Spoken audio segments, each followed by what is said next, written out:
잠깐 같이 기도드리겠습니다.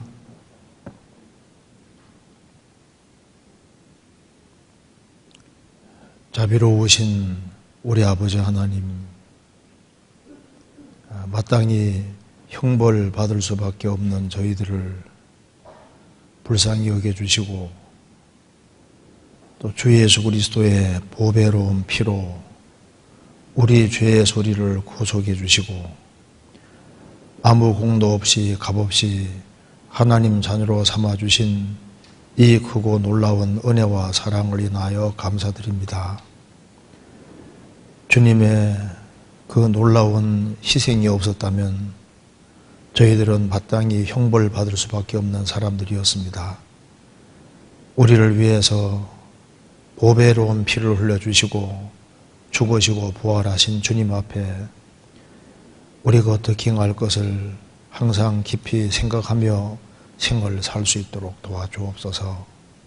이 시간 주 성령께서 우리 마음 가운데 두루 역사해 주시고 살아계신 하나님의 말씀으로 우리 영혼을 환하게 비춰주시며 주님의 복음과 영광을 위해 우리가 어떻게 행할 것을 깊이 생각하는 귀한 시간 되도록 도와주옵소서. 8월 17일부터 진행되는 학위수양에 준비하는 그 모든 손길에도 함께 해주시고 또 구원받을 만한 사람들을 많이 연결시켜 주셔서 주님께 영광과 찬송이 돌아가는 귀한 수양회가 되도록 도와주옵소서. 또 전국적으로 전 세계적으로 불쌍한 영혼들이 너무나도 많이 있습니다. 그 영혼들을 위해서 우리가 어떻게 행할 것을 알 수 있도록 도와주시옵소서.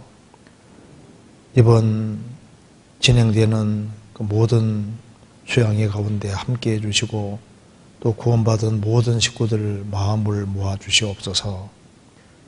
오늘 모든 시종 함께 해주시고 도와주시기를 간절히 의지하오며 주 예수 그리스도 이름으로 기도하옵나이다. 아멘.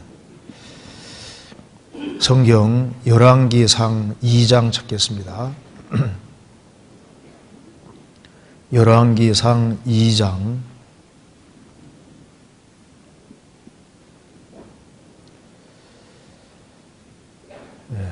2장 몇 군데를 읽겠습니다.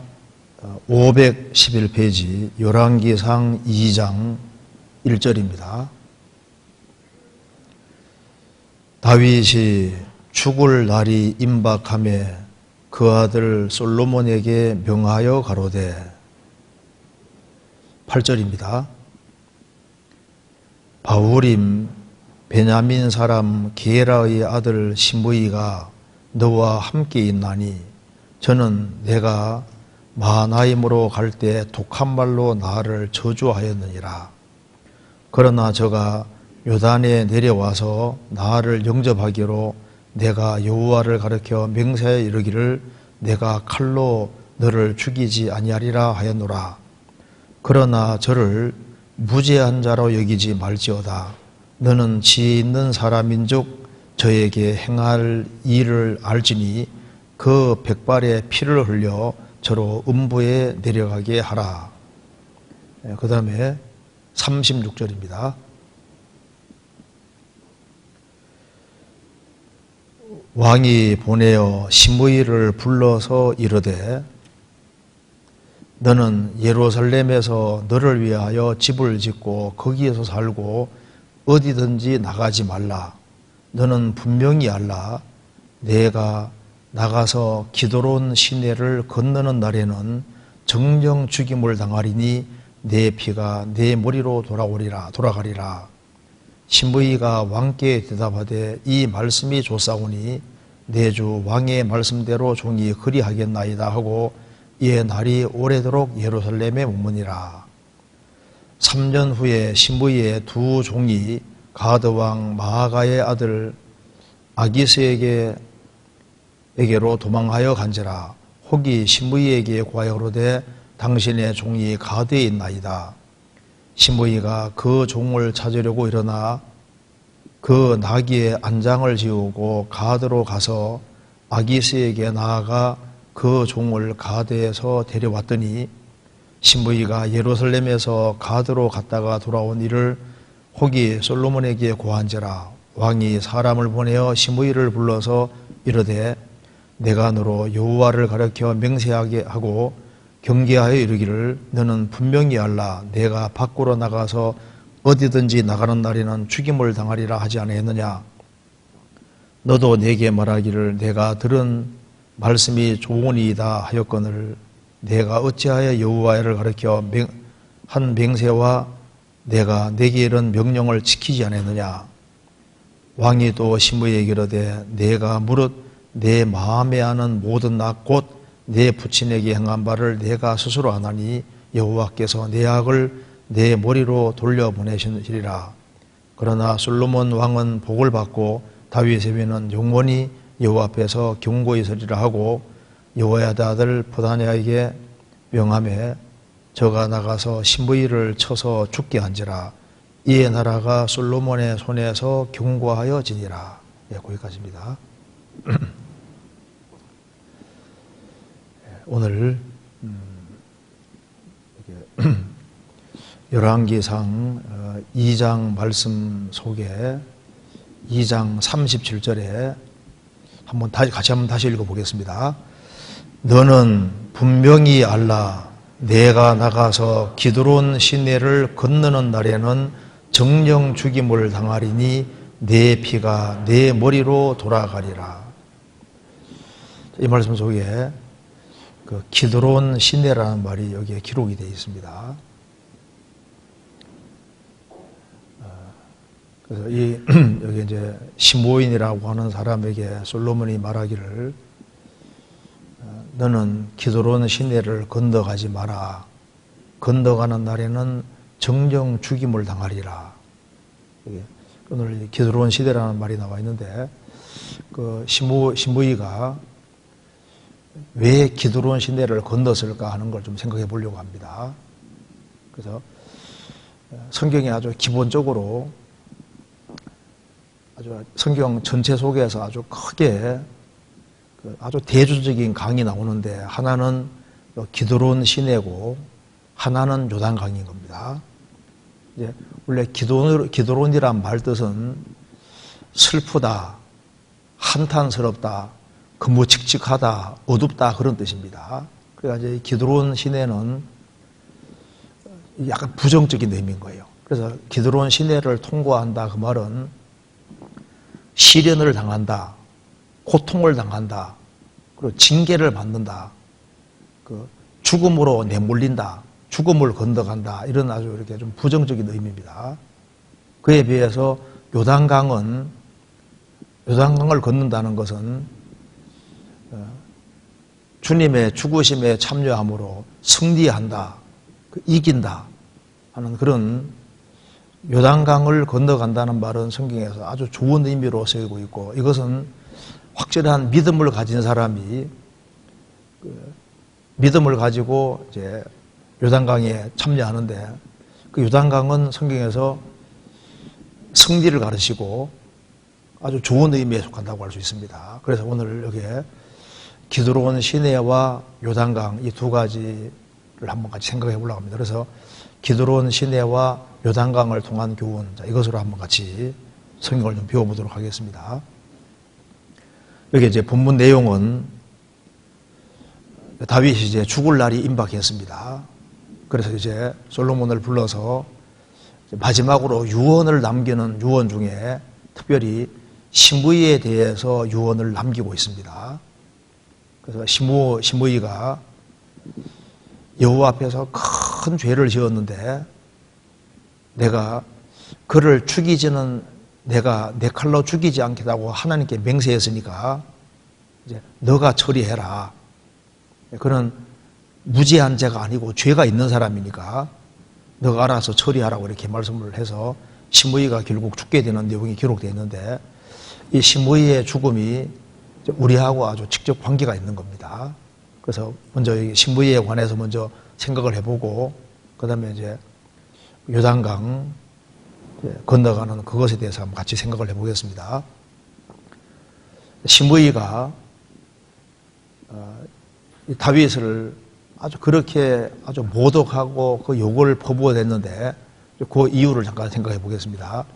솔로몬이 이제 다윗이 이제 사울에 의해서 많은 고난을 당하다가 나중에는 이제 왕으로 등극을 합니다.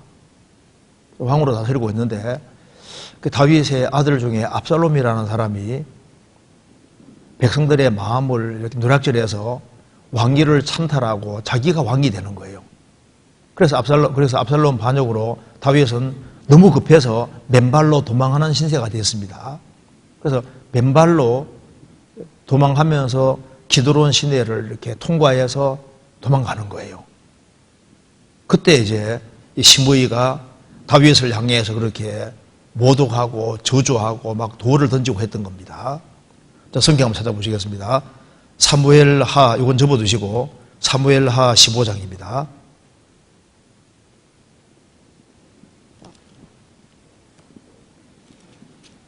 사무엘하 15장 23절.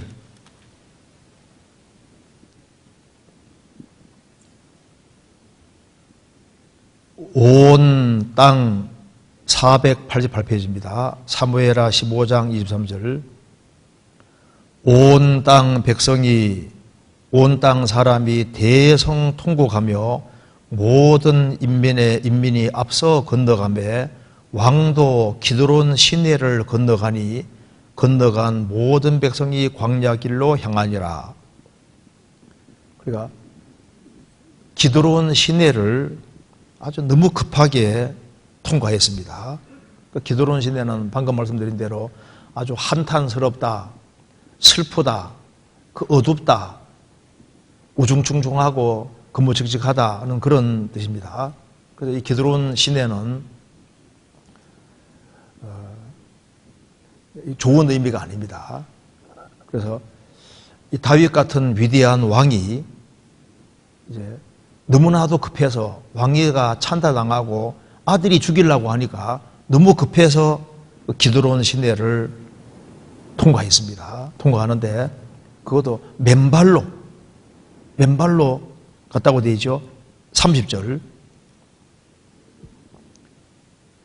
다윗이 감람산 길로 올라갈 때 머리를 가리우고 맨발로 울며 행하고 저와 함께 가는 백성들도 각각 그 머리를 가리우고 울며 올라가니라. 다윗이 이제 기드론 시내를 통과하고 이제 맨발로 울며 행했다. 다윗 인생에서 제일 슬픈 때가 이때일 겁니다.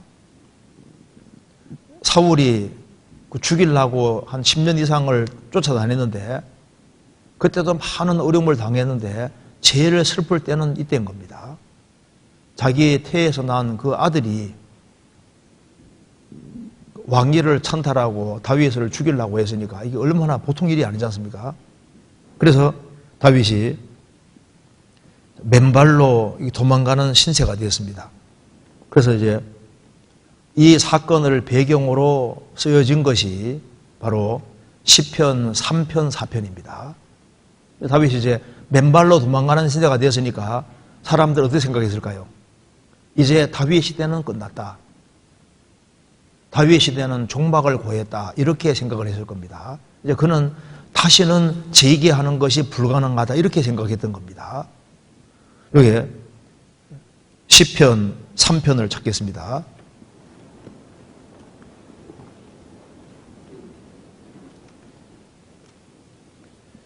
시편 3편 4편이 바로 이 사건을 배경으로 하고 있습니다. 3편 1절 앞에 다윗이 그 아들 압살롬을 피할 때에 지은 시라고 했습니다. 1절에 여호와여 나의 대적이 어찌 그리 많은지요 일어나 나를 치는 자가 만소이다. 많은 사람이 있어 나를 가르쳐 말하기를 저는 하나님께 도움을 얻지 못한다 하나이다. 다윗은 모든 백성이 자기 편이라고 생각을 했는데 압살롬 중심으로 해서 이스라엘 백성 전체가 그냥 대적하는 식으로 되니까 다윗은 아주 굉장히 실망감을 많이 느꼈을 겁니다. 여호와여 나의 대적이 어찌 그리 많은지요. 일어나 나를 치는 자가 많도소이다. 그리고 이제 많은 사람들이 말하기를 저는 하나님께 도움을 얻지 못한다 하나이다. 다윗 인생은 끝났다 이렇게 말한다 그 말입니다. 이렇게 다윗이 이제 도망갈 때 그게 이제 가장 격하게 다윗을 저주한 사람이 있었는데 그 사람이 바로 시므이라는 사람인 겁니다. 사무엘하 16장입니다. 16장 5절.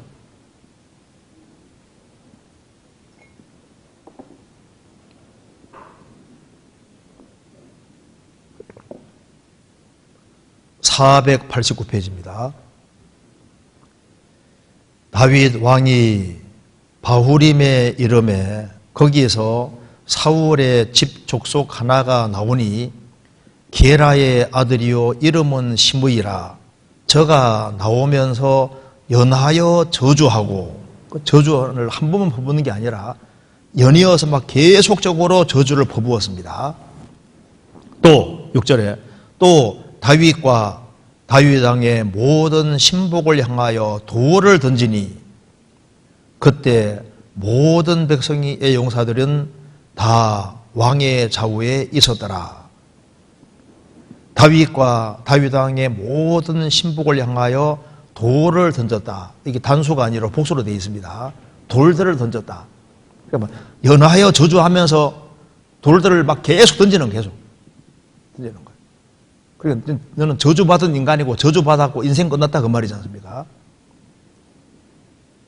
8절에 7절입니다. 시므이가 저주하는 가운데 이같이 말하니라. 피 흘린 자여, 비루한 자여, 가거라 가거라. 사울의 족속의 모든 피를 여호와께서 내게로 돌리셨도다. 그 대신에 내가 왕이 되었으나 여호와께서 나라를 내 아들 압살롬의 손에 붙이셨도다. 보라, 너는 피를 흘린 자용고로 화를 자취하였느니라. 이거 완전히 잘못되게 알고 있잖아요. 사울의 족속의 모든 피를 여호와께서 내게 돌리셨도다. 사울은 자기가 잘못해서 징계를 받은 거고 다윗은 사울을 대적하지 않았지 않습니까? 그리고 사울 편에 속하는 사람을 아무도 의도적으로 죽이는 그런 일이 없습니다. 이 사람 일방적으로 말하고 있는 겁니다. 그리고 내가 왕이 되었으나 여호와께서 나라를 내 아들 압살롬의 손에 붙이셨도다. 압살롬은 정수리부터 발끝까지 흠이 없는 아주 멋진 사람이라고 되어 있잖아요.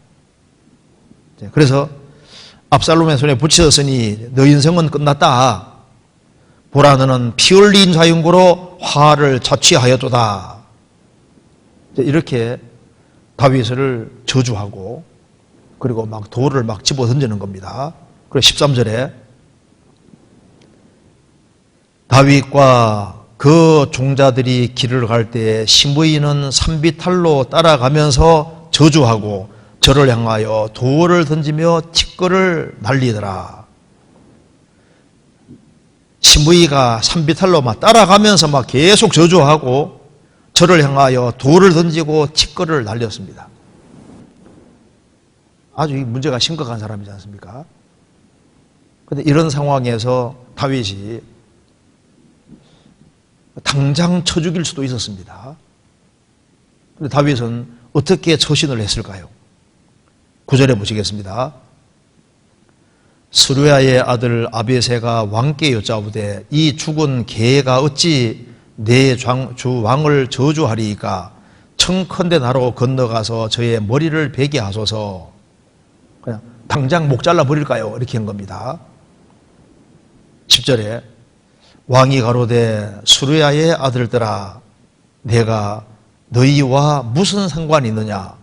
저가 저주하는 것은 여호와께서 저에게 다윗을 저주하라 하심이니 내가 어찌 그리하였느냐 할 자가 누구이겠느냐 하고, 또 아비새와 모든 신복에게 이르되 내 몸에서 난 아들도 내 생명을 해하리 하거늘 하물며 이 베냐민 사람이랴. 여호와께서 저에게 명하신 것이니 저로 저주하게 버려두라. 혹시 여호와께서 나의 원통함을 감찰하시리니 오늘날 그 저주 까닭에 선으로 내게 갚아주시리라 하고, 여기서 다윗의 신앙을 볼 수 있습니다. 당장 쳐 죽일 수도 있죠. 그런데 다윗은 내 몸에서 난 아들을 또 내 생명을 해하려 했는데 하물며 이 베냐민 사람이랴. 다윗이 정말 아들을 항상 선대한 그 아들도 자기를 없애려고 했다 그 말입니다. 그리고 모든 것은 다 하나님의 허락하심 속에 되어지는 것이 아니냐. 그래서 여기에 신부이가 이렇게 저주하는 것도 하나님이 허락하심 속에서 되어지는 것이니까, 그리고 내가 이렇게 저주 퍼붓는 소리를 듣고 비루한 자여 비루한 자여 가거라 가거라 이런 소리 듣고 있지 않습니까? 듣고 있는데 이런 내가 저주 소리를 듣기 때문에 하나님이 이것을 보시고 이걸 선으로 갚아주실 것이다. 그 다윗의 신앙을 볼 수 있습니다. 그래서 이 상황을 배경으로 쓰여진 것이 바로 시편 39편입니다. 그러니까 그렇게 개 속에서 저주를 퍼붓는데 돌을 막 던지는데 그러면서도 꼭 참았습니다. 그래서 이제 이걸 배경으로 쓴 것이 시편 39편을 찾아보시겠습니다. 시편 39편.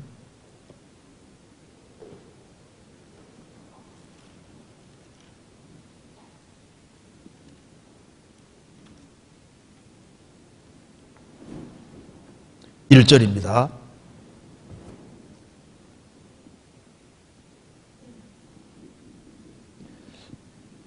여기에 39편 1절 보기 전에 그 뒤에 39편에 11절 보시겠습니다. 주께서 죄악을 견책하사 사람을 징계하실 때 그 영화를 좀먹음 같이 소멸되게 하시니 참으로 각 사람은 허사뿐이니이다. 다윗은 왕으로 앉아 있었습니다. 그런데 하루아침에 영광이 날아가 버렸지 않습니까? 그래서 주께서 죄악을 견책하사 사람을 징계하실 때 그 영광을 좀먹음같이 소멸하게 하시니 참으로 각 사람은 허사뿐이다. 하루아침에 왕위가 찬탈당하고 맨발로 도망가는 신세가 되니까 하나님이 치시면은 막 순식간에 영광이 좀먹음같이 그냥 싹 없어진다 그 말입니다. 그래서 인생이라는 게 정말 이렇게 될 수도 있구나 하는 걸 아주 실감하고 있는 겁니다. 그래서 여기에 1절에 내가 말하기를 나의 행위를 조심하여 내 혀로 범죄치 아니하리니 악인이 내 앞에 있을 때 내가 내 입에 자갈을 먹으리라 하여도다. 내가 잠잠하여 선한 말도 바라지 아니하니 나의 근심이 더 심하도다. 시므이가 가거라 비류한 자고 막 계속 저주할 때 따라가면서 막 계속 저주하지 않습니까? 그럼에도 불구하고 그 욕을 다 들어먹으면서 참고 있는 겁니다. 내가 내 혀로 범죄치 아니할 것이다. 악인이 내 앞에 있을 때 내가 네 입에 자갈을 먹이리라 하였도다. 내가 잠잠하여 선한 말도 바라지 아니하니 나의 근심이 심하도다. 더욱 심하도다. 꼭 참는 겁니다. 그래서 3절에 내 마음이 내 속에서 뜨거워서 묵상할 때 화가 바라니 나의 혀로 말하기를 여호와여 나의 종말과 연한이었다 함을 알게 하사 나로 나의 연약함을 알게 하소서. 주께서 나의 날을 손 넘빌 만큼 되게 하심에 나의 일생이 주의 앞에는 없는 것 같사오니 사람마다 그 든든히 선 때에도 진실로 허사뿐이니이다. 진실로 각 사람은 그림자같이 다니고 헛된 일에 분노하며 재물을 쌓아나 누가 취할는지 알지 못하나이다. 주여 내가 무엇을 바라리오 나의 소망은 주께 있나이다.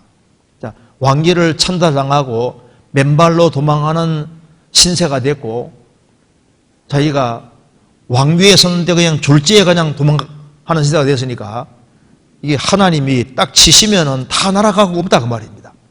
그래서 야, 정말 소망할 곳은 하나님밖에 없구나. 그래서 주여 내가 무엇을 바라리요?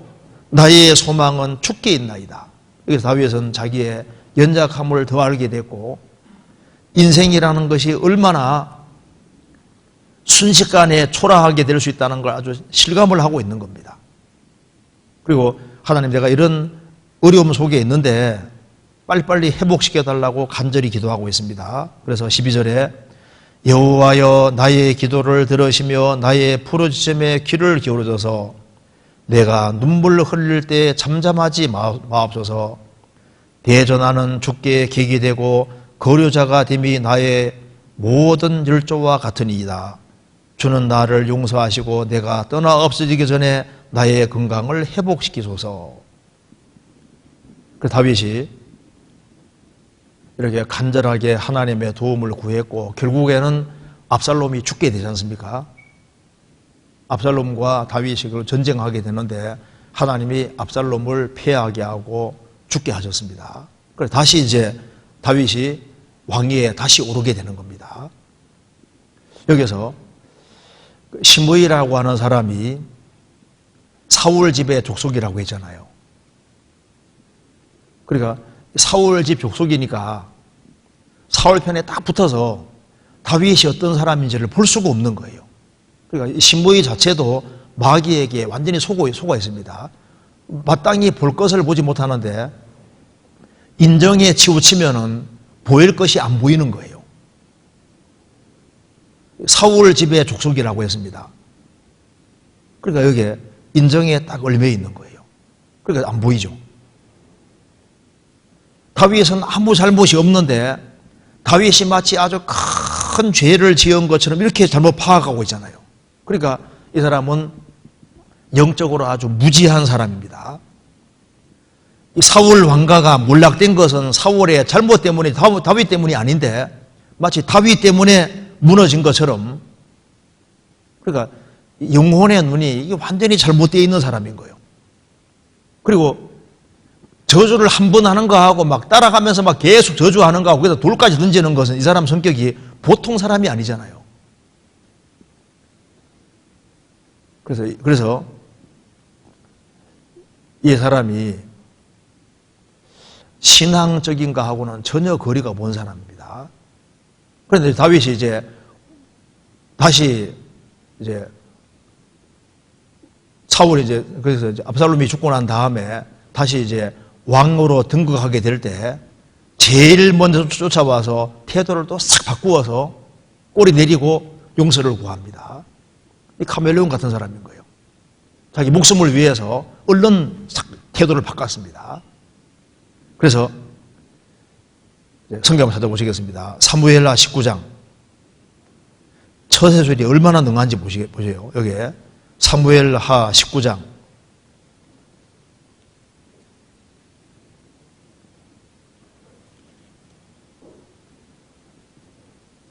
19장 16절입니다.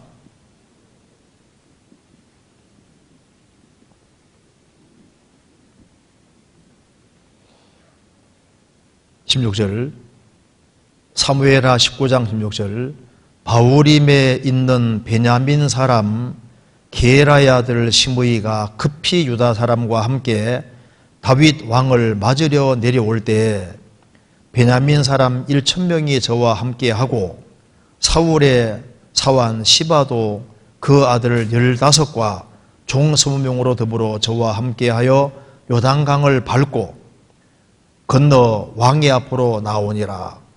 왕의 가족을 건네려 하며 왕의 선히 여기는 대로 서게 하려 하여 나룻배가 건너가니 왕이 요단을 건너려 할 때에 게라의 아들 시므이가 왕의 앞에 엎드려 왕께 고하되 내 주여 원컨대 내게 죄 주지 마옵소서.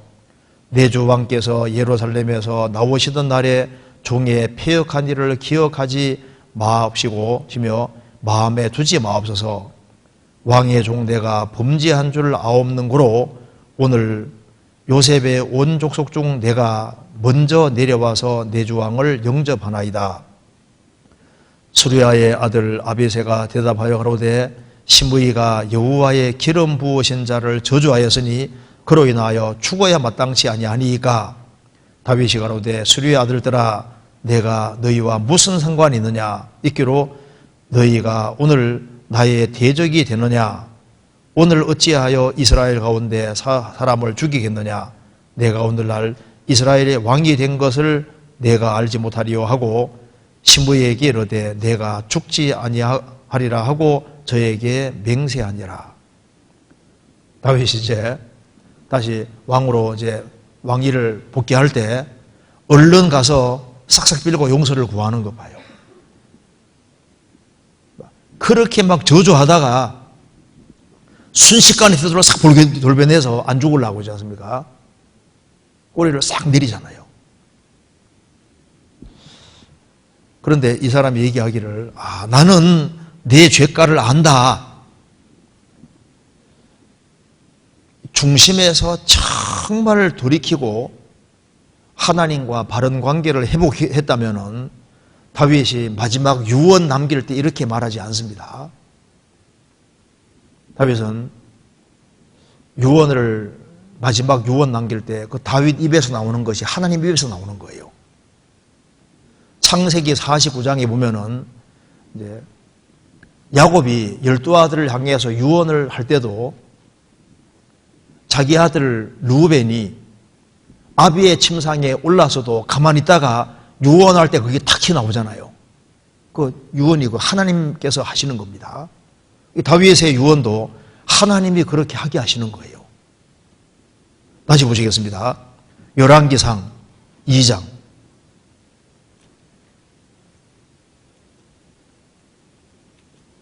1절입니다.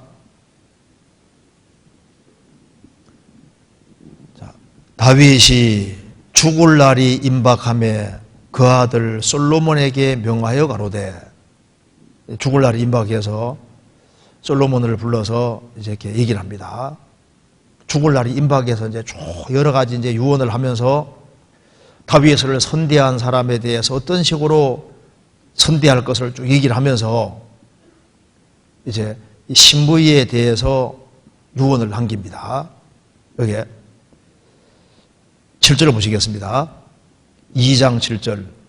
마땅히 길르앗 바실레의 아들들에게 은총을 베풀어 저희로 내 상에서 먹는 자 중에 참여하게 하라. 내가 내 형 압살롬의 낫을 피하여 도망할 때 저희가 내게 나아왔었느니라. 길르앗 바실레의 아들들에게는 은총을 베풀어라. 그리고 8절에 바울임 베냐민 사람 게라 애들 시므이가 너와 함께 있나니 저는 내가 마하나임으로 갈 때 독한 말로 나를 저주하였느니라. 독한 말이라 그러죠. 그러나 저가 요단에 내려와서 나를 영접하기로 내가 여호와를 가리켜 맹세하여 이르기를 내가 칼로 너를 죽이지 아니하리라 하였노라. 그래서 다윗 때는 죽이지 않았습니다. 나는 안 죽이겠다. 그런데 9절에 그러나 저를 무죄한 자로 여기지는 말지어다. 그런 죄가 있다 그 말입니다. 무죄한 자로 여기지 말지어다.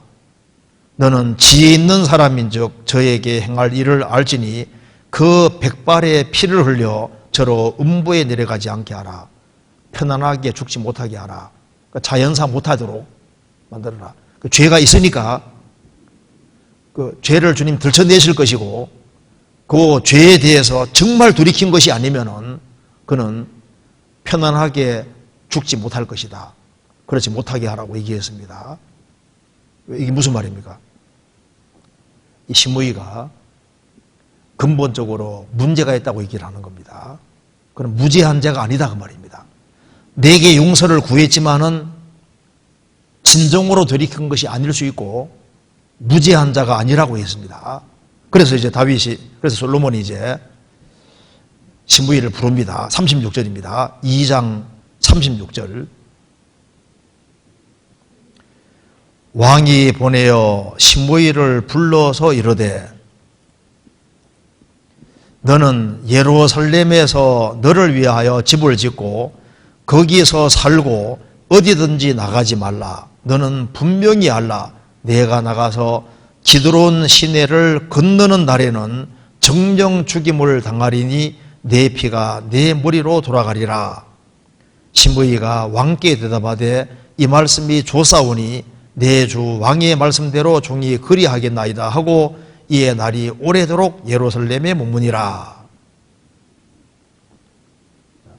너는 예루살렘에 살고 절대 기드론 시내를 건너지 마라.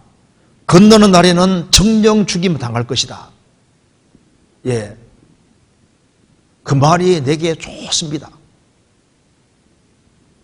그리고 그 사람 처음에 어떻게 생각했을까요? 나는 절대 기드론 시내에 건너지 말아야지 이렇게 결심을 놓쳤을 거 아니에요. 이제 시간 지나가면서 이제 1년이 지나고 2년이 지나고 3년이 지났습니다. 39절입니다.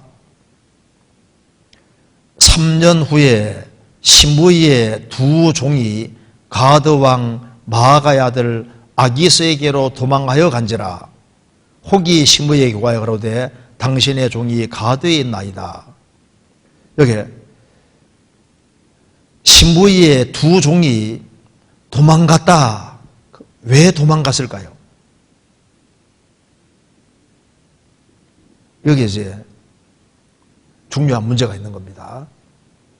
만일 이 시므이가 다윗 왕을 그렇게 저주하고 다윗에게 용서를 구해서 다윗이 용서해 주지 않습니까? 그런데 그가 정말 중심으로 회개했는지 아닌지를 알 수가 없잖아요. 그래서 이 솔로몬에게는 주님의 지혜가 들어있는 겁니다. 하나님의 지혜가 들어있는 사람이니까 그가 정말 회개했는지 회개 안 했는지가 나중에 드러나게 될 거 아니에요. 그래서 기드론 시내를 건너지 마라. 건너면 정령 죽을 것이다.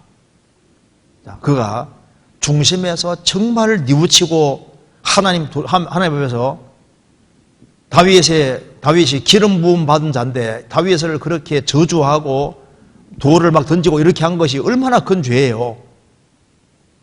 그가 중심에서 정말 돌이키고 하나님과 바른 관계를 가졌다면은 종들을 선대했을 거 아닙니까? 그잖아요. 새 사람이 되어서 종들을 선대하고 이렇게 했으면은 종이 도망갈 리가 없잖아요. 이게 뭘 말하냐면은 여전히 기세등등하고 그리고 막 계속 막 종들을 막 아주 부려먹는데 그 아주 안 좋게 아주 학대하고 얼마나 아주 고통받았으면 도망갔겠습니까? 그리고 이제 이 두 종이 도망가니까 열받아가지고 이제 건너가면 죽는다는 거 다 잊어먹어버렸습니다. 저놈들 봐라. 자기 종이 도망가 버렸으니까요.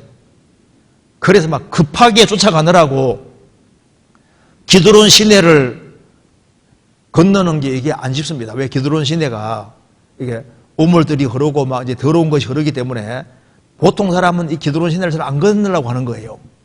뭐 너무 급하니까 통과하는 겁니다. 빨리 잡으러 가려고. 그래서 기드론 시내를 통과해서 결국은 쫓아가서 기어코 종을 잡아오는 거 봐요.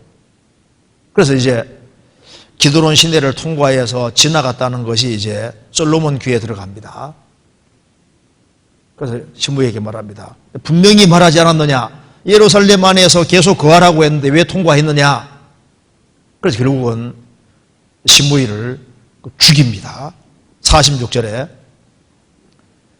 여호야다의 아들 브나야에게 명하매 저가 나아가서 시므이를 쳐서 죽게 한지라. 이에 나라가 솔로몬의 손에서 견고해지니라. 은에서 찢기를 제하라. 그리하면 장색에 쓸만한 그릇이 나올 것이요. 왕 앞에 악한 자를 제하라. 그리하면 왕위가 견고해서리라. 그 시므이가 문제가 심각한 사람인데 그를 처리한 겁니다. 여기서 이제 중요한 걸 알 수 있습니다. 이제 신무이가 죄를 지어서 큰 죄를 지었는데 용서가 선포됐잖아요. 용서는 선포됐는데 중심에서 돌이킨 것은 아니기 때문에 용서가 정말 자기 것이 되지를 못했던 겁니다. 그러니까 정말 회개했다면은 그런 새 사람이 됐을 것이고 마땅히 죽어야 되는데 살리심을 받았고, 그리고 이제 솔로몬이 분명히 얘기했지 않습니까? 이렇게 경고가 주어졌으면은 하나님 앞에서 얼마나 큰 죄인지를 깨닫고 정말 중심에서 정말 돌이키고 새 사람이 됐어야 되는 겁니다. 그랬다면 그가 겸손한 자세로 행하고 자기 태도를 완전히 바꾸고 새 사람이 되어서 선대하고 그렇게 했을 텐데, 용서는 선포됐는데 용서가 자기 것이 되지는 못했고 솔로몬에게 경고를 받았지만은 중심에서 정말 돌이킨 사람이 아니기 때문에 여전히 그전과 똑같이 곤보술수에 능하니까 상황에 따라서 변심만 했지 중심이 회개한 것이 아니니까 종들을 학대하고 그렇게 해서 결국에는 그는 중심에서 돌이킨 사람이 아니라는 것을 그대로 보여주고 있는 겁니다. 그래서 기드론 시내를 건넜다. 기드론은 어둡다, 슬프다, 근무칙칙하다 그런 뜻입니다. 그래서 나중에 예루살렘에서 이렇게 이제 하나님께 제사 드리고 나면은 그 피 같은 것이 일로 기드론 시내로 흘러들고 솔로몬이 성전 짓고 난 이후에는 거기에서 많은 짐승을 죽였기 때문에 그 피가 기드론 시내로 흘러들어가고, 요시야 왕 때는 이제 그쪽에를 더럽게 해서 거기에 아주 온갖 것들이 이제 흘러들어가기 때문에 기드론은 아주 예언적인 뜻도 들어가 있습니다. 그래서 이 기드론은 약간 부정적인 뜻이 들어있는 거예요. 그래서 다윗도 기드론 시내를 통과했다. 그것이 이제 낮아짐을 당하고 그리고 이제 고통을 받고 징계를 받고 큰 시련을 받는다는 그런 의미가 들어가 있는 겁니다. 그런데 이 불신자가 여기에 통과하는 것은요, 이건 죽음이지 않습니까? 기드론 시내에 통과하는 날에는 죽을 것이다. 그리고 이것이 이제 우리 신앙생활도 관계가 있는 겁니다. 그래서 여기에 이 신부이가 기드론 시내를 왜 통과했느냐? 그는 회개치 않았기 때문에 통과를 한 겁니다. 그리고 이것이 이제 그래서 열왕기상 2장은 뭘 얘기해 주냐면은 회개가 얼마나 중요한지를 보여주는 겁니다. 참 신앙을 갖는 것이 얼마나 중요한지를 보여주고 있는 거예요. 신부이만 마땅히 죽을 사람이 아니지 않습니까? 우리도 죄인으로 났고 우리 앞에도 기드론 시내가 놓여 있는 것처럼 우리 앞에도 영원한 파멸과 죽음이라는 강이 놓여 있는 겁니다.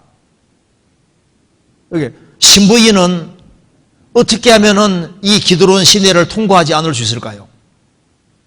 그는 새 사람이 됐으면은 여기를 통과하지 않고 예루살렘에서 살게 되는 겁니다. 그는 회개치 않았기 때문에 회개치 않았다는 것이 드러난 것이 기드론 시내를 통과하는 걸 통해서 그는 정말 회개한 사람이 아니라는 걸 보여주고 주는 겁니다. 그래서 그가 선한 사람이 될진데 선한 사람이 되었다면 이 사람은 안 죽는 겁니다. 오죽했으면 두 종이 도망갔겠어요. 그런 회개할 기회가 주어졌음에도 불구하고 주변인들을 학대하고 괴롭히고 했던 겁니다. 성경 잠언 19장 보시겠습니다. 잠언 19장 19절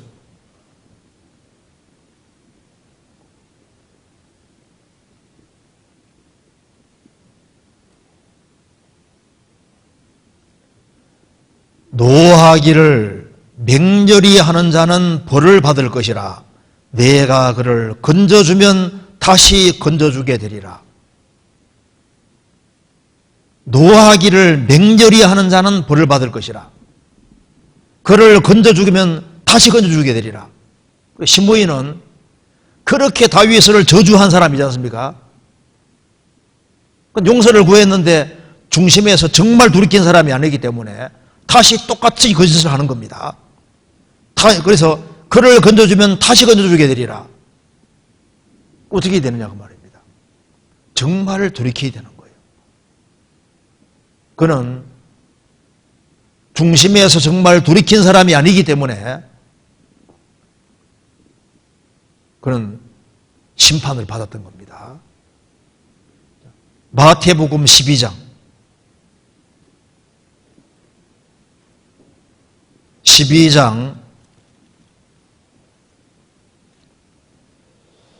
33절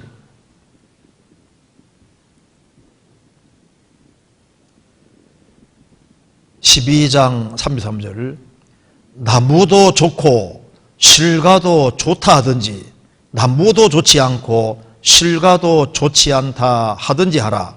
그 실과로 나무를 아느니라.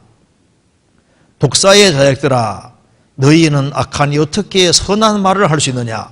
이는 마음에 가득한 것을 입으로 말함이라. 선한 사람은 그 쌓은 선에서 선한 것을 내고 악한 사람은 그 쌓은 악에서 악한 것을 내느니라. 내가 너희에게 이르노니 사람이 무슨 무익한 말을 하든지 심판날에 이에 대하여 신문을 받으리니 내 말로 어렵담 받고 내 말로 정죄함을 받으리라. 예수님 말씀하시기를 나무도 좋고 실과도 좋다 하든지 나무도 좋지 않고 실과도 좋지 않다 하든지 하라. 그 실과로 그 나무를 아느니라. 그 열매 보면은 나무를 알 수 있잖아요. 그가 여전히 종들을 학대하고 막 함부로 행했다는 것 자체가 그게 중심에서 새 사람이 되지 않았다는 증거입니다. 나쁜 열매가 왜 계속 맺혔냐 하면은 근본이 문제가 되는 근본이. 독사의 자식들아, 너희는 악하니 어떻게 선한 말을 할 수 있느냐? 이는 마음에 가득한 것을 입으로 말합니다. 선한 사람은 선한 사람이니까 쌓은 선에서 선한 것을 내고 악한 사람은 악한 사람이기 때문에 그 쌓은 악에서 악한 걸 낸다 그 말입니다. 그래서 신약 시대로 말하면은 왜 신부이가 망했냐 하면은 회개와 신앙 정말 돌이키지 않은 거예요. 어떤 사람은 구원받았다 하는데 구원받기 전에 정말 똑같아요. 왜? 정말 돌이킨 것이 아니니까. 정말 돌이킬 때 그 사람에게 성령이 들어오시면 그 사람이 새 사람이 되는데 성령이 안 들어오시면은 옛날 했던 걸 그대로 또 한다니까요. 성경 잠언 1장입니다.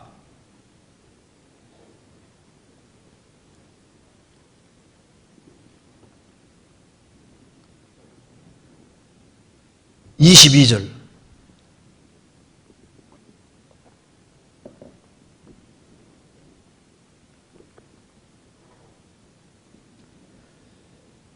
너희 어리석은 자들은 어리석음을 좋아하며 거만한 자들은 거만을 기뻐하며 미련한 자들은 지식을 미워하니 어느 때까지 하겠느냐? 나의 책망을 듣고 돌이키라. 보라, 내가 나의 신을 너희에게 부어주며 나의 말을 너희에게 보이리라. 어리석은 자들은 어리석은 자들이기 때문에 어리석음을 좋아합니다. 거만한 자들은 거만한 자들이기 때문에 거만을 기뻐하고 미련한 자들은 미련하기 때문에 지식을 미워합니다. 어느 때까지 하겠느냐? 이 버릇이 안 고쳐진다 그 말입니다. 어떻게 하면 되느냐? 나의 책망을 듣고 돌이키라. 정말 돌이키는 사람은 내가 나의 신을 너희에게 부어주며 나의 말을 너희에게 보이리라. 정말 돌이키는 사람은 하나님께서 나의 신 성령을 너희에게 부어주며 성령이 들어오시면은 주님 말씀이 깨달아지고 보이게 되고, 그래서 성령을 받을 때 어리석은 자는 지혜로운 자가 되고 거만한 자는 겸손한 자가 되고 미련한 자는 지식과 지혜가 충만한 사람으로 바뀌어지게 되잖아요. 어느 때까지 하겠느냐? 정말 구원받을 때까지는 이게 안 되는 겁니다. 기독교는 자기를 뜯어고치는 게 아닙니다. 정말 돌이키고 그래서 속죄를 정말 받고 성령이 들어오셔야만 사람이 바뀌고 새 사람이 되는 거예요. 그렇잖아요. 이사야 32장입니다. 이사야 32장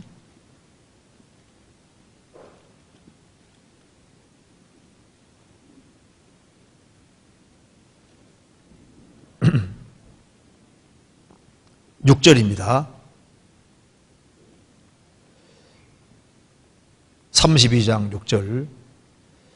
이는 어리석은 자는 어리석은 것을 말하며 그 마음에 불의를 품어 간사를 행하며 패역한 말로 여호와를 거스리며 줄인 자의 심령을 비교하며 목마른 자의 마시는 것을 없어지게 함이며 괴율한 자는 그 그릇이 약하여 악한 계획을 베풀어 거짓말로 가련한 자를 멸하며 핀핍한 자가 말을 바르게 할지라도 그리하려니와 고명한 자는 고명한 일을 도모하나니 그는 항상 고명한 일에 서리라.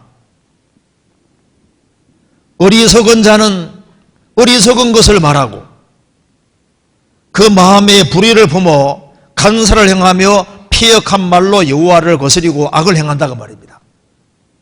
왜? 어리석은 자니까. 괴율한 자는 거짓이 많은 자는 그 그릇이 약하여 악한 계획을 베풀리고 거짓말로 가련한 자를 멸하며 악을 행하는데 고명한 자는 고명한 일을 도모하나니 그는 항상 고명한 일에 서리라. 그래서 어리석은 자, 괴율한 자, 거짓이 많은 자, 고명한 자 이 둘을 차이 짓는 근본적인 것은 뭘까요? 바로 32절입니다. 여기 15절에 필경은 위에서부터 성신을 우리에게 부어주시리니. 그러니까 어리석은 자, 괴율한 자가 고명한 자가 되는 유일한 길은 딱 하나입니다. 성령을 부어주리니 필경 위에서부터 성신을 우리에게 부어줄 것이다. 성령을 받아야만 그 사람이 새 사람이 됩니다. 새 사람이 될 때 그 사람은 새 생명 가운데 행할 수 있는 겁니다. 그래서 할례나 무할례가 아무것도 아니로되 오직 새로 지으심을 받은 자뿐이니라.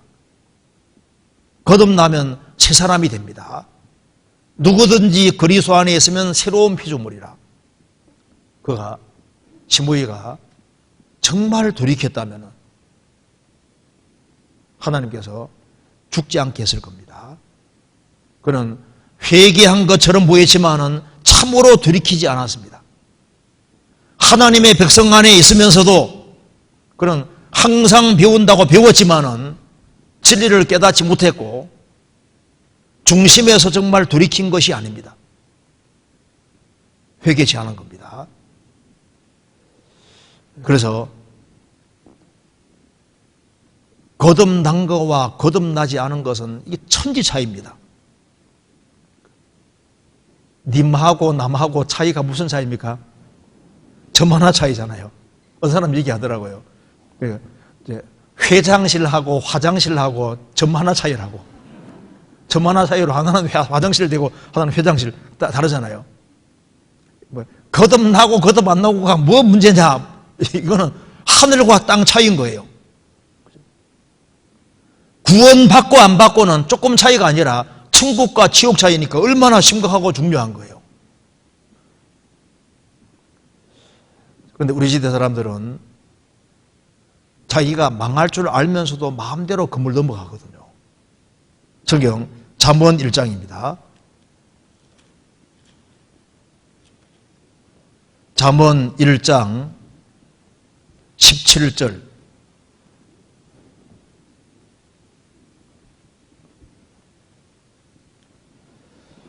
무릇 새가 그물 치는 것을 보면 흔들리겠거늘.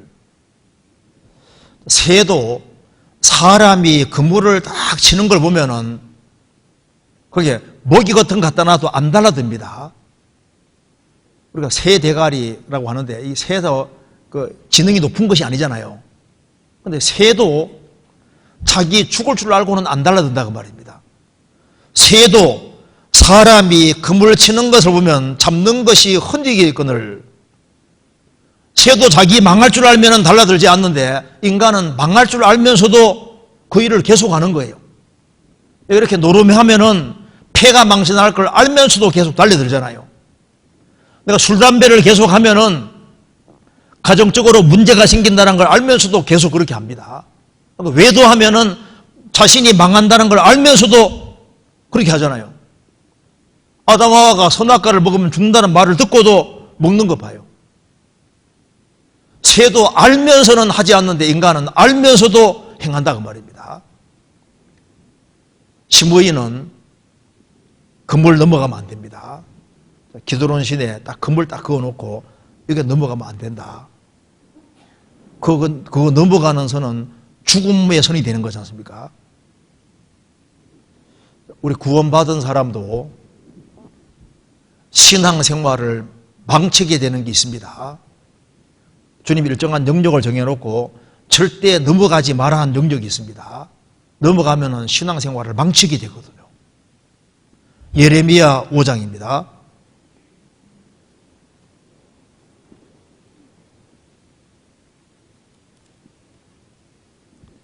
(5장) 22절.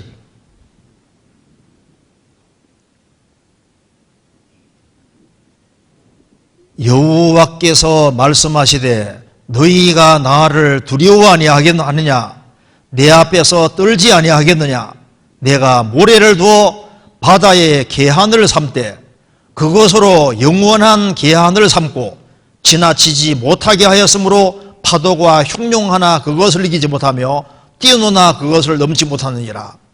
그러나 너희 백성은 배반하며 피역하는 마음이 있어서 이미 배반하고 갔으며. 이스라엘 백성들이 피역의 길을 걸어갈 때 말씀하신 겁니다. 너희가 나를 두려워 아니하겠느냐?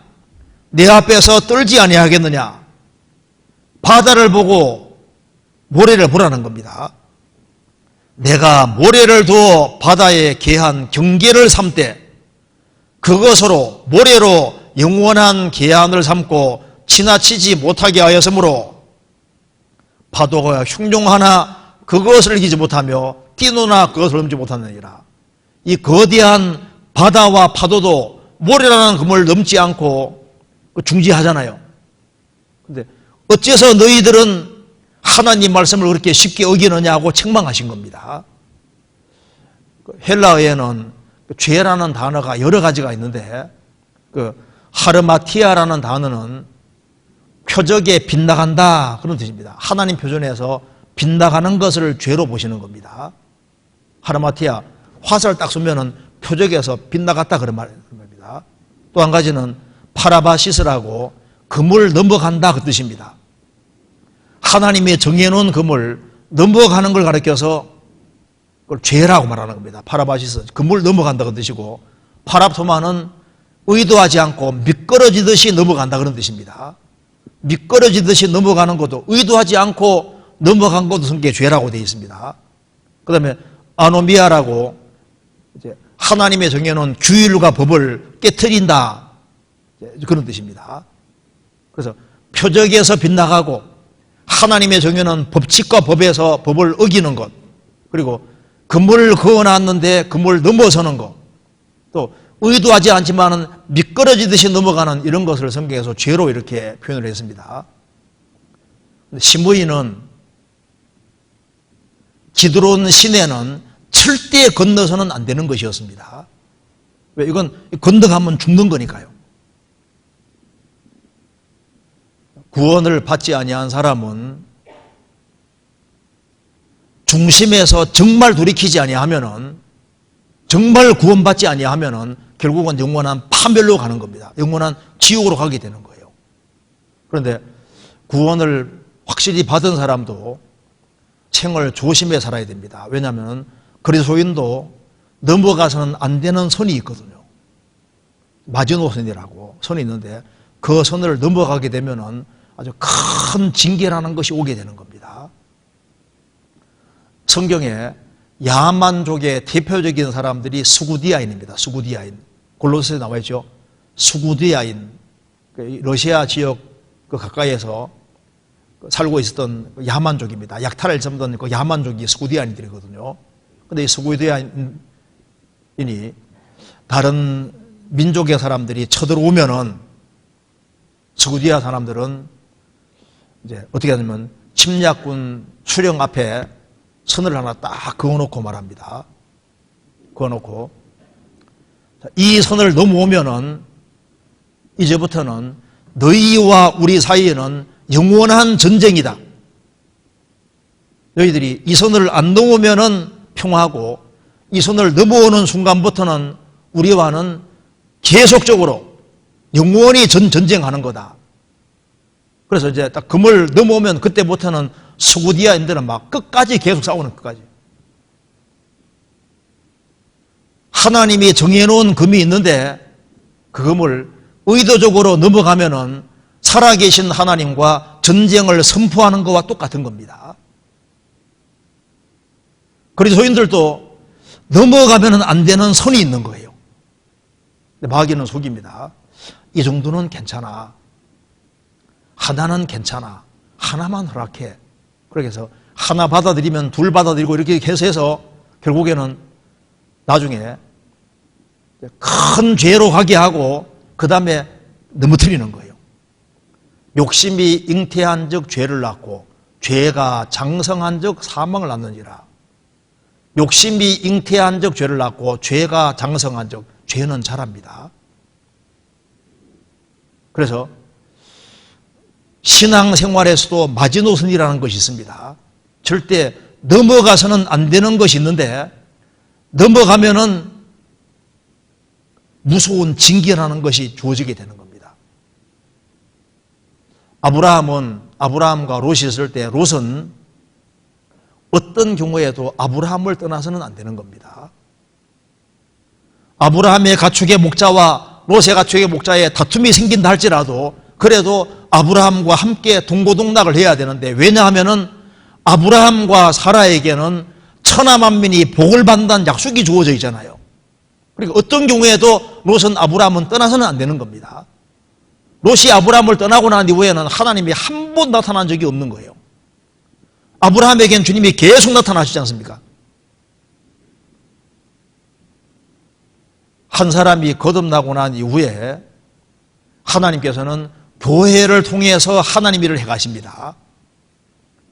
신명기 11장 보면은 세초부터 새말까지 여호와의 눈이 항상 그 위에 있느니라.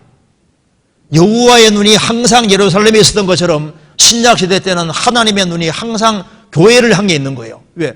주님이 세우신 교회가 있고 교회 통해서 주님 일을 행하시는 겁니다. 그래서 하나님 눈이 항상 보고 있다는 것은 계시록 5장 보면 하나님의 눈은 일곱 성령이라 했습니다. 주님 눈길이 가는 곳에는 성령이 역사한다는 뜻인 겁니다. 주님이 세우신 교회 안에 주님의 눈이 항상 함께 하신다는 것은 주의 영이 역사하신다는 뜻인데 그래서 구원받은 무리 가운데 적극적으로 거하고 있어야 되는데 거기를 떠나면은 롯이 아브라함 떠난 것처럼 신앙의 실패자가 되는 겁니다. 그러니까 이게 좀 중요한 문제인 겁니다. 신앙생활 가운데서 절대 넘어가서는 안 되는 금이 있는데 자기가 압니다. 내가 이러다가 분명히 망하지. 이렇게 하다가 분명히 징계받지. 그래서 빨리 돌이키는 것이 그게 지혜로운 거예요. 구원을 받고 난 이후에는 내 한 사람의 신앙생활이 나와 내 집과 연결이 되어 있고 나 통해서 30명, 60명, 100명을 구원하고자 하는 하나님 뜻이 있습니다. 뜻이 있기 때문에 그리스도인들이 내가 새 사람이 된 것이 확실하다면은 큰 책임 속에 있다는 것도 생각을 해야 되는 겁니다. 넘어가지 말아야 될 영역이라는 것이 있습니다. 그걸 넘어가게 되면은 큰 문제가 생길 수 있는 거예요. 그래서 성경 아가서 4장과 7장에 보면은 술람 여인은 목이 다윗의 망대 같은데 1천 방패가 달린 망대 같다고 했습니다. 무기를 이렇게 갖다 놓기 위해서 만든 그 망대는 굉장히 견고하거든요. 거기다 다윗의 1천 용사들의 방패들은 튼튼하지 않습니까? 망대에 방패까지 달려 있으니까 얼마나 튼튼해요. 목이 그만큼 아주 견고한 사람이 있습니다. 아무리 맹공격을 퍼부어도 주님을 향한 신앙이 아주 확고하고 확실해서 그물 안 넘어서는 그런데 아주 확고한 사람이 있습니다. 아가서 7장에는 술람 여인의 목이 상아목 같다고. 상아망대 같이 목이 상아 비쌉니다. 목 중에 아주 비싼 목이 있는 거예요. 절대 원칙 안에 살고 절대 원칙 안에서 물러가지 않는 이것이 정말 지혜로운 거지 않습니까? 근데 삼손은 구약시대에 구원받은 사람이 아주 대표적인 예인데 태어날 때부터 나실인입니다. 나실인. 근데 그가 그물을 건너갔잖아요. 사사기 14장 찾겠습니다.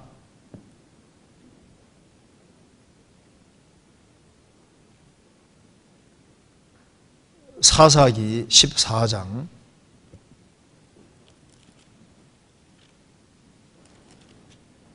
1절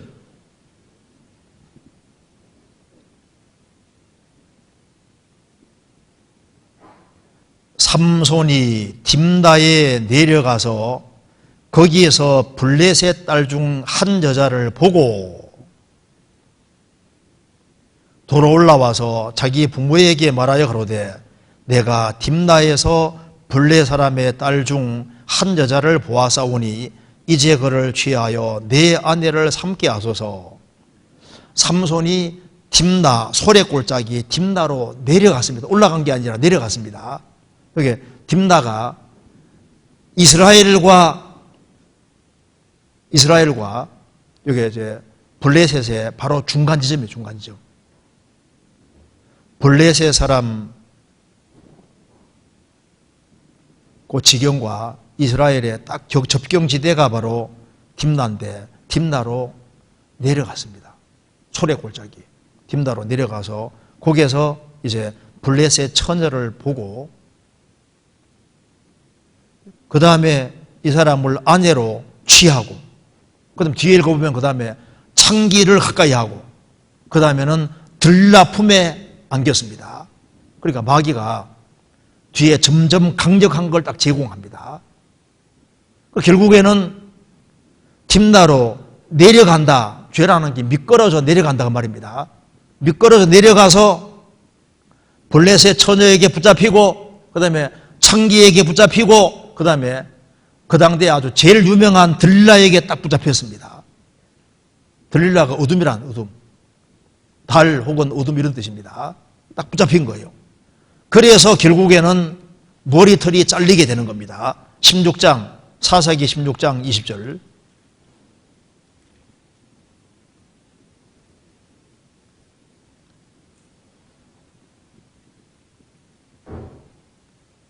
들릴라가 가로되 삼손이여 블레셋 사람이 당신에게 미쳤느니라 하니 삼손이 잠을 깨며 이르기를 내가 전과같이 나가서 몸을 떨치리라 하여도 여호와께서 이미 자기를 떠나신 줄을 깨닫지 못하였더라.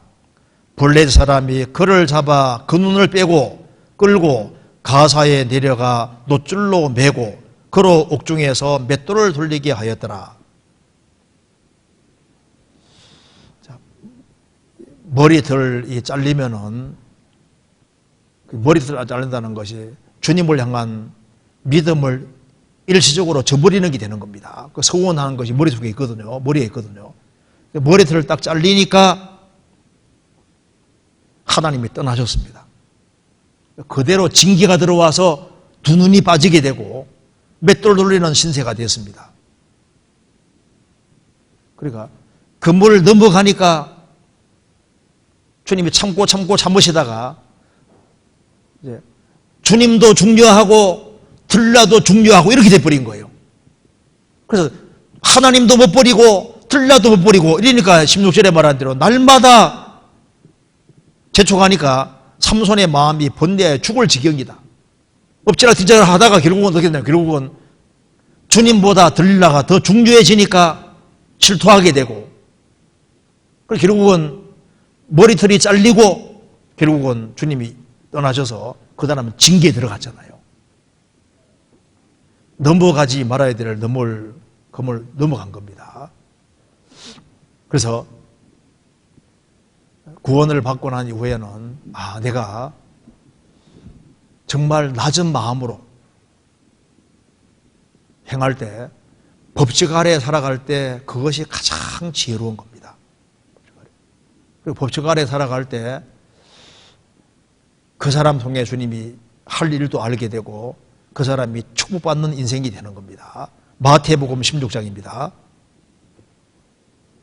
마태복음 16장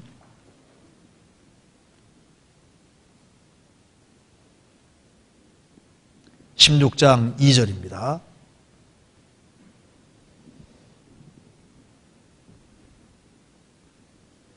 예수께서 대답하여 가라사대 너희가 저녁에 하늘이 붉으면 날이 좋겠다 하고 아침에 하늘이 붉고 흐리면 오늘은 날이 굳겠다 하나니 너희가 천기는 분별할 줄 알면서 시대의 표적은 분별할 수 없느냐. 표적을 구하니까 예수님 말씀했습니다. 저녁에 하늘이 붉으면 날이 좋겠다. 아침에 하늘이 붉고 흐리면 오늘은 날이 굳겠다. 천지의 기상은 분별할 수 알면서 시대의 표적은 분별할 수 없느냐. 누가복음 12장 54절 56절에는 또 말씀하시기를 구름이 서쪽에서 쫙 일어나는 거 보면은 오늘은 소나기가 오겠다. 이스라엘 서쪽이 지중해 바다니까요. 남쪽에 열풍이 불어오면 오늘은 심히 덥겠다. 과연 그러하다. 천지의 기상은 분별할 줄 알면서 어찌 이 시대는 분별치 못하느냐. 이렇게 말씀하신 대로 우리가 기상도 알 수 있잖아요. 장마철 되면 장마 오겠구나 알 수 있잖아요. 그것처럼 이 하나님 말씀이 법칙입니다. 법칙. 그래서 하나님 말씀 안에 살아가는 사람은 이 사람은 하나님의 축복을 받을 거다 알 수 있잖아요. 하나님 말씀의 그물을 딱 넘어가면은 저 사람 혼나겠구나, 징계받겠구나, 망하겠구나 알 수 있잖아요. 그래서 이 성경에서 명확히 금지한 것, 그런 것을 설마 하면서 어기는 길을 택하면은 베냐민이 되는 것이 아니라 베노니가 되는 겁니다. 라헬이 아들을 낳으면서 이름을 베노니라고 고통 속의 아들을 낳았습니다. 베노니는 슬픔의 아들 그런 뜻이고 베냐민은 오른손의 아들 그런 뜻이잖아요. 하나님 말씀을 어기는 길을 택하면은 베노니 슬픔의 아들이 되는 겁니다. 하나님 말씀 안에 살아가면 그 사람은 축복의 아들이 되고 오른손의 아들이 되는 거예요. 신부이만 그물 건너가면 망하는 게 아닙니다. 구원받고 난 이후도 우리에게도 마찬가지인 거예요. 그리고 그래서 이 기드론 시내는 뭘 가르쳐 주냐면은 이게 좀 부정적인 의미입니다. 이거 통과하면 안 되는 거예요. 이거는. 그런데 요단강은 우리가 건너가야 될 강에 속하는 겁니다. 이스라엘이 출애굽을 했을 때 광야를 통과하게 하고 하나님이 결국에는 요단강 쪽으로 이끌고 가셨고 요단강을 통과시키게 만드셨습니다. 이건 주님이 그리로 일부러 통과시키게 만드신 거예요. 이것이 이제 우리에게 중요한 뜻이 있는 겁니다. 성경 읽겠습니다. 여호수아 4장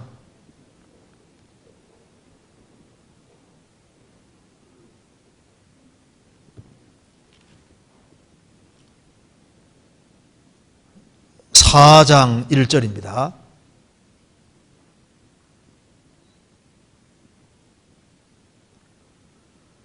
온 백성이 요단 건너기를 마침에 여호와께서 여호수아에게 일러 가라사대 백성의 매 지파에 한 사람씩 12사람을 택하고 그들에게 명하여 이르기를 요단 가운데 제사장들의 발이 굳게 선 그곳에서 돌 12를 취하고 그것을 가져다가 오늘 밤 너희 유숙하는 곳에 그곳에 두라.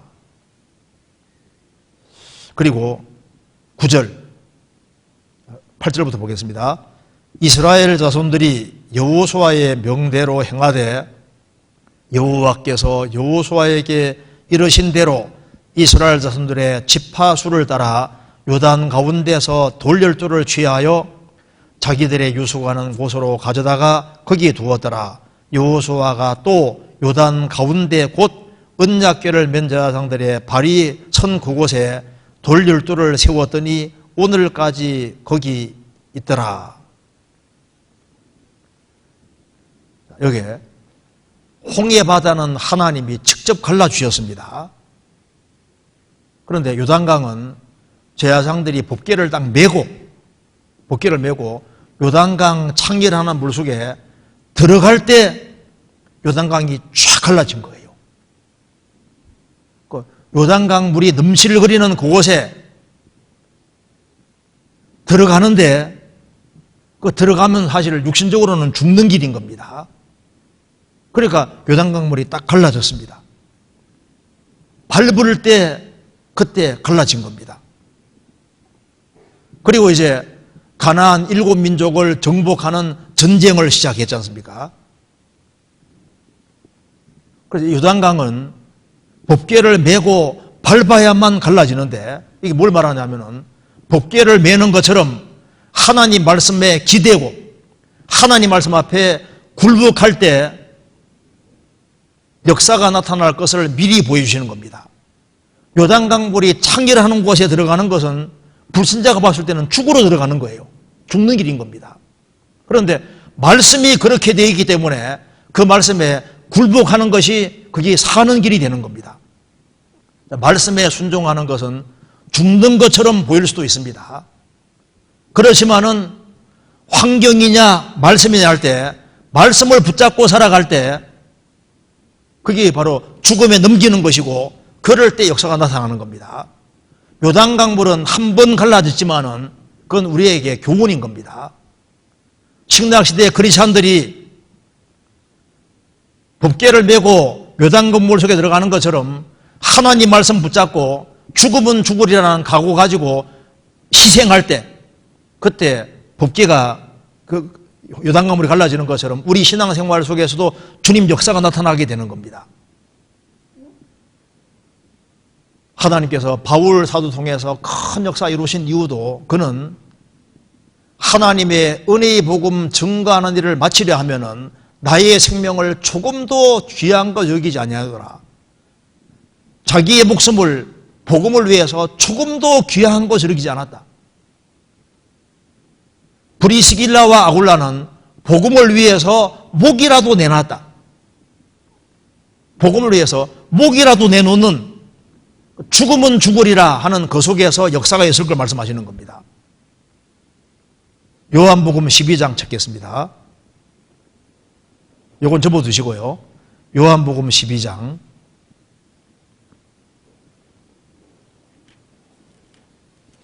24절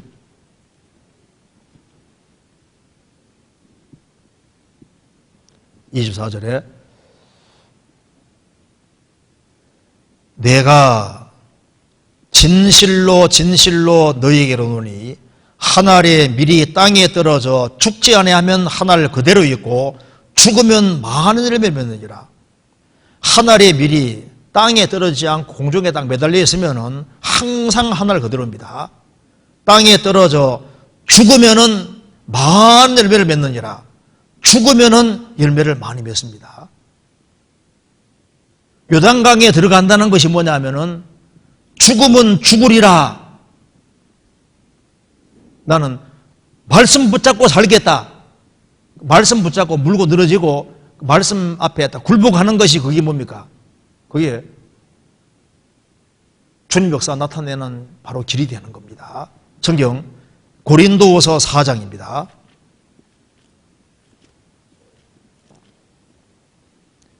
4장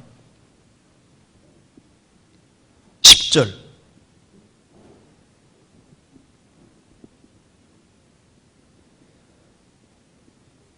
우리가 항상 예수 죽인 것을 몸에 짊어지면 예수의 생명도 우리 몸에 나타나게 하려 함이라. 우리 산자가 항상 예수를 위하여 죽음에 넘기우면 예수의 생명이 또한 우리 죽을 육체에 나타나게 하려 함이니라. 그런즉 사망은 우리 안에 역사하고 생명은 너희 안에 사느니라. 여기서 어떤 사람 말합니다. 나는 요단강 건너갔다 말하는 사람이 있거든요. 한번 탁 깨달으면 요단강 건너가는 식으로 생각하는데 그게 아닙니다. 그건 예표고, 여기 요단강에 참여하는 걸 말해두신 이유가 뭐냐면은 크리스찬들이 신약시대에 말씀 앞에 굴복하고 살 때 역사 나타날 것을 보여주시고, 영적인 전쟁을 치룰 때는 하나님 말씀 멍에를 메고 그리고 죽음에 참여하듯이 희생하고 수고할 것을 말하는 거예요. 그리고 여기 다시 보시면은 10절에 우리가 한 번입니까? 항상입니까? always입니다. 우리가 항상 예수 죽인 것을 몸에 짊어지면 예수의 생명도 우리 몸에 나타나게 합니다. 우리 산자가 한 번이 아니라 항상 예수를 위하여 죽음에 넘기우면 always 항상입니다. 나는 날마다 죽노라. 누가복음 9장에서는 아무도 나를 따라오려거든 자기를 부인하고 날마다 자기 십자가를 지고 나를 쫓을 것이니라. 날마다입니다. 날마다. 항상입니다. 항상. 그렇지 않습니까? 다시 한번 보시겠습니다. 여호수아 4장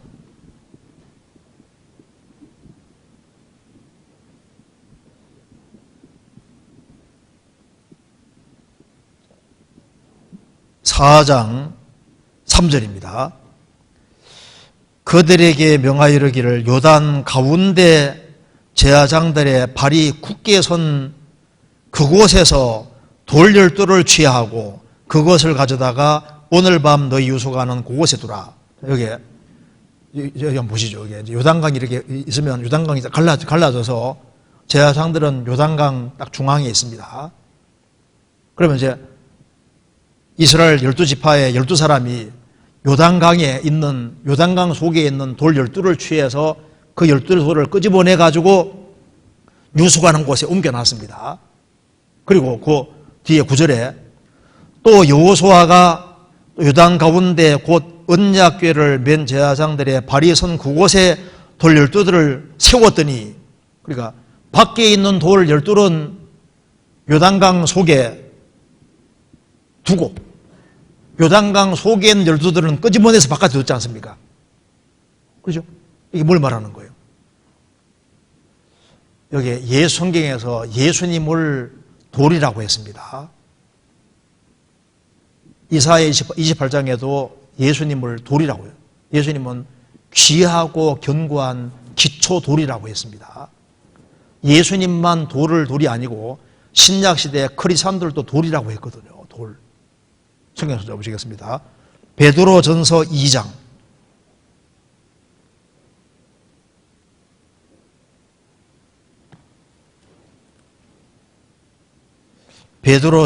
2장 4절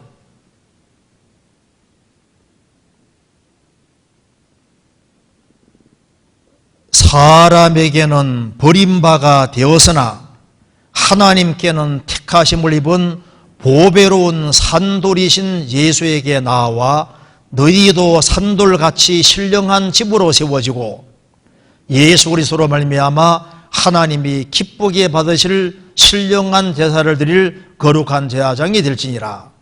예수님은 보배롭고 산돌인데 예수님으로 말미암아 생명 얻은 우리도 산돌이 된 겁니다. 그럼 여기 봐요. 요단강 속에 12돌이 들어가고 속에 12돌은 밖에 나왔죠? 이게 뭘 가리킵니까? 예수님의 죽으심과 부활하심에 이스라엘 지파들이 참여한 걸 가리킵니다. 돌이 12돌이 속에 들어가는 것은 예수님의 죽으심이 내 죽음이 되고, 돌이 바깥에 나온 것은 예수님 부활을 내 부활이다 그 말입니다. 우리가 구원 받을 때도 십자가 안에서 아담 안에 속한 나는 죽고 예수님 안에서 새로 태어나지 않습니까? 침대 받을 때도 물속에 들어가는 건 나는 예수님과 더불어 죽었습니다. 물 밖에 나오는 것은 예수님과 함께 살아났습니다 그 뜻입니다. 구원받고 난 이후에도 신앙생활 속에서 요단강물 속에 12들이 들어가고 나오는 게 뭘 말하는 겁니까? 예수님의 죽으심과 부활에 참여하는 것인데, 그때는 구약시대 때는 한 번 통해서 예표로 보여주신 것이고, 신약시대 크리스찬들은 신앙생활이 도대체 뭐냐? 예수님의 물속에 들어가는 게 죽음에 참여하는 거니까 희생하고 수고하는 걸 가르치는 거예요. 그래서 어떤 사람 통해서 주님 역사 나타나냐 하면은 주님의 죽으심에 동참하는 사람. 바울사도는 예수님의 죽으심을 본받았습니다. 그래서 세상에서 누가 힘있게 신앙생활을 하냐 하면은 죽으면 죽으리라 기꺼이 희생하고 수고할 각오가 되어 있는 사람, 그런 사람에게 주님 생명이 나타나게 되는 겁니다. 성경 빌립보서 3장입니다.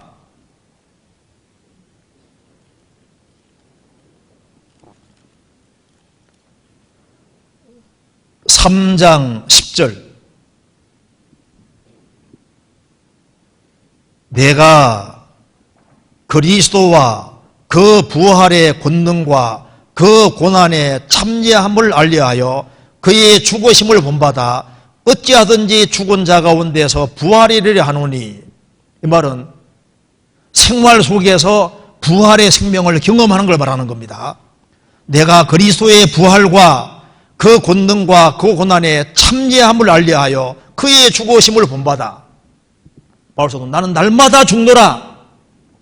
그는 주님을 위해서 기꺼이 희생하고 수고하는 길을 택해서 그를 통해서 그는 항상 죽음에 넘기고 항상 희생하고 수고하기를 각오했기 때문에 그에게서 부활의 생명이 나타났고, 그래서 그를 통해서 많은 사람들이 구원받고 교회가 많이 형성이 됐고, 그 바울사도 통해서 초대교회 당시에 가장 많은 교회들이 생겼잖아요.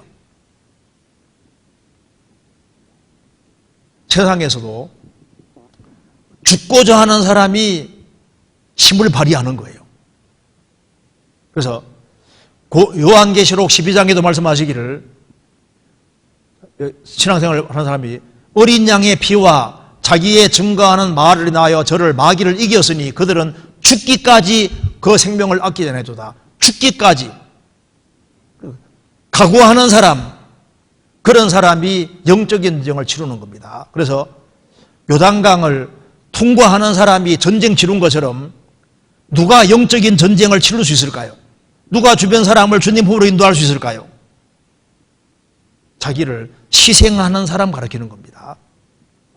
우리가 구원받고 난 이후에 어떻게 하면 신앙생활 속에서 진보 얻을 수 있을까요? 법궤 메고 요단강에서 들어가는 것처럼 말씀 앞에서 죽으면 죽으리라. 이게 뭡니까? 희생하고 수고하는 거예요. 신앙생활 속에서 열매가 있기를 원하면은 한 알의 밀알처럼 죽는 겁니다. 희생하는 겁니다. 그래서 신앙이 왜 정체되냐 하면은 고난받기를 싫어하기 때문에 신앙이 정체되는 거예요. 고생하기를 싫어하는 사람은 신앙생활에서 진보할 수 없습니다. 그래서 기꺼이 희생하고 수고하고, 그게 이제 요단강 속에 들어가는 거예요. 내 뜻대로 마옵시고 아버지 뜻대로 하옵소서. 하나님의 뜻이 분명할 때 하나님 뜻 앞에 자기를 굴복시키는 그 사람 통해서 역사가 나타나게 되고 더 많은 사람들이 구원받게 되는 그런 일들이 벌어지게 되는 겁니다. 주님이 일부러 요단강 쪽으로 인도하신 겁니다. 그리고 법궤를 메고 들어가라고 하시는 거예요. 주님이 우리로 하여금 신앙생활하는 가운데서 우리가 처음 시작할 때는 양으로 시작하지만 나중에는 말입니다. 말은 전쟁 앞에서도 용감하잖아요. 우리는 지금 8월 17일 날 아주 중요한 일을 두고 있습니다. 1년이라는 시간 속에서 우리 학위수양회를 원래 7차례 하는데 코로나19 때문에 하기 어렵게 돼서 8월 17일 날 그 일주일 동안 우리가 온라인과 교회당에서 이제 집회를 하려고 계획을 하고 있습니다. 그래서 이번에 정말 많은 사람들이 구원받을 수 있도록 우리가 미리 계획을 세우고 우리 한 명당 한 10명씩은 써내고 한 5명씩은 어떻게 하든 간에 말씀을 듣게끔 하자 그렇게 했는데 5명이 많은 것이 아닐 겁니다. 적어도 그 정도는 주님으로 인도할 수 있도록 이제 그렇게 해야 될 것 같습니다. 그래서 여기에 기드론 시내에는 부정적이라 했습니다. 건너지 말아야 될 곳이니까 아예 길이 아니면 가지 말아야 되고 주님 뜻이 아니면은 처음부터 건물 딱 걷는 게 필요한 거예요. 우리 신앙생활을 망치는 것에 대해서는 과감하게 돌이켜야 됩니다.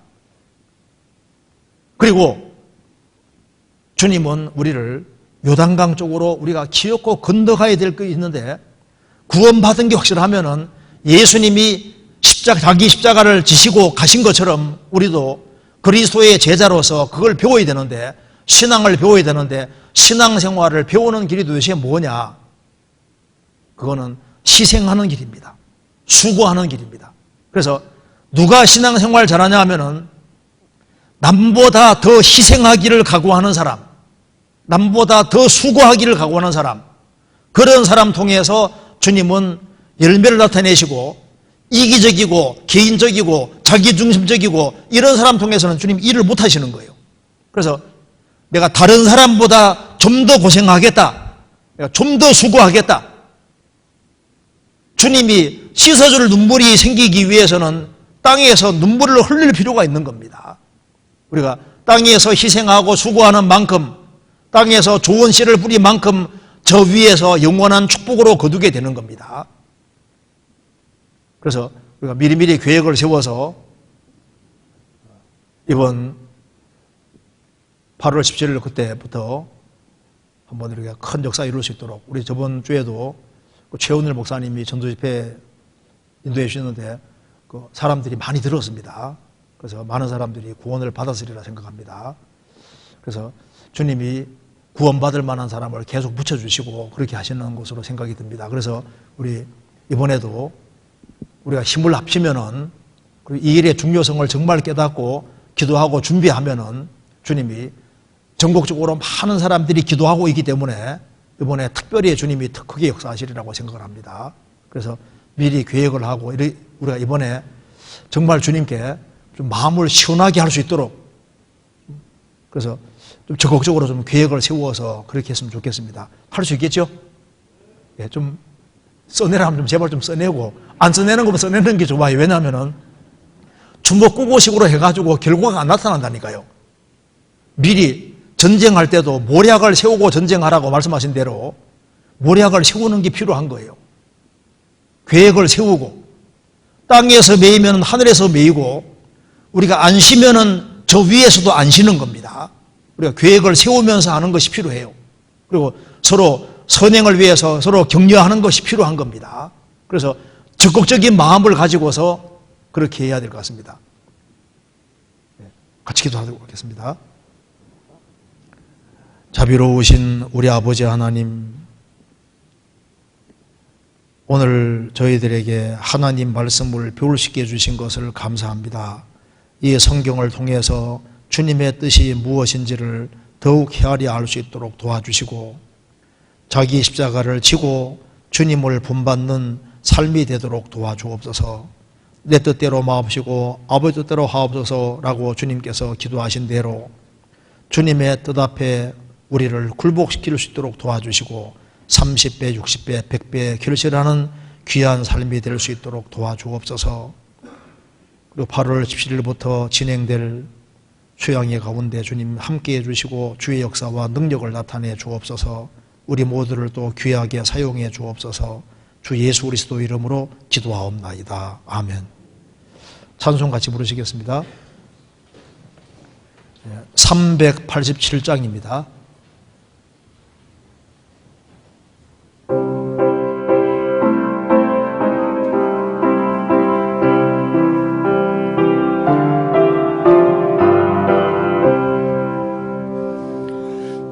나는 예수 따라가는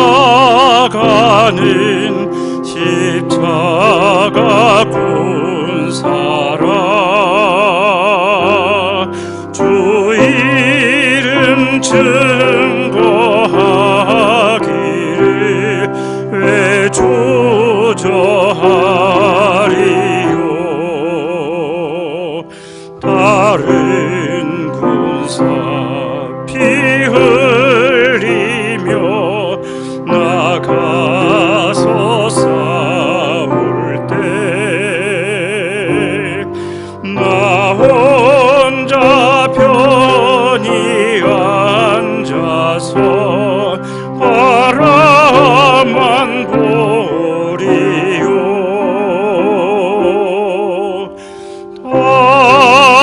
다른 사람 어찌든지 나 주님의 공사되이. 나는 주의 군사되어 충성을 맹세하여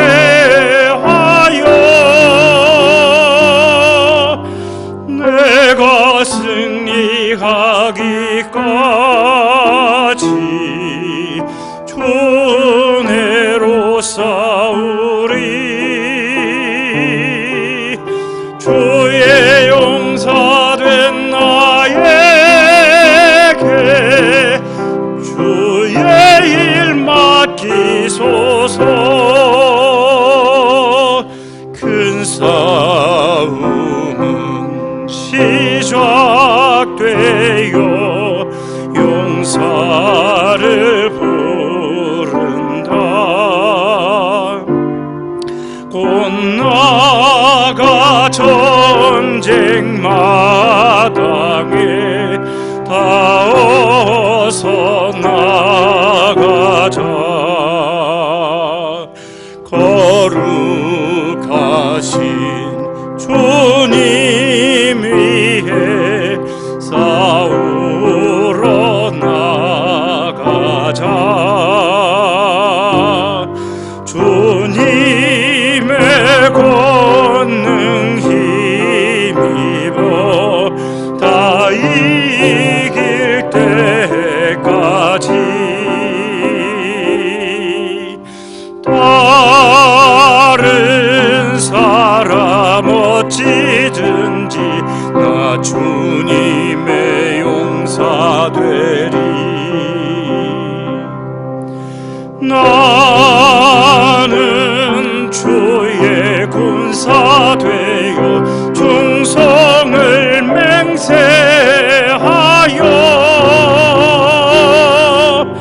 내가 승리하기까지 주내로 싸우리. 주의 용사된 나에게 주의 일 맡기소서. 그 승리의 영광 위에 싸워야 하리라. 주 말씀 나의 힘 되니 겁낼 것 없도다.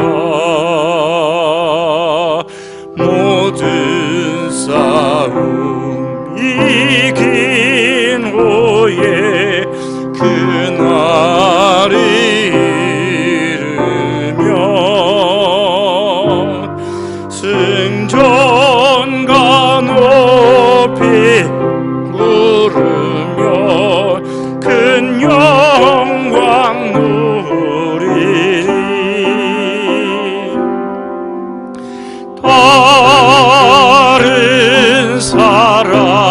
어찌든지 나 주님의 용사되리.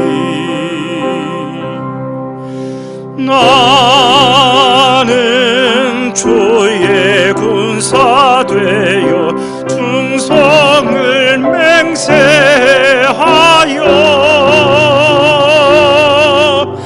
내가 승리하기까지 주 내로 싸우리. 주의 용사된 나에게 주의